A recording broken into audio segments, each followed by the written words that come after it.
कि एयरपोर्ट।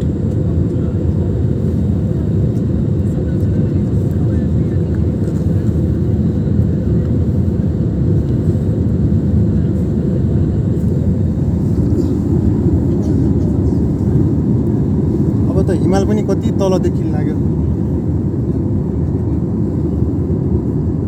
त्यहाँ भसक्कै हाइटमा हिमाल अब देखिन्न दाइ। अब त हिमाल पनि भसक्कै तल गइगयो।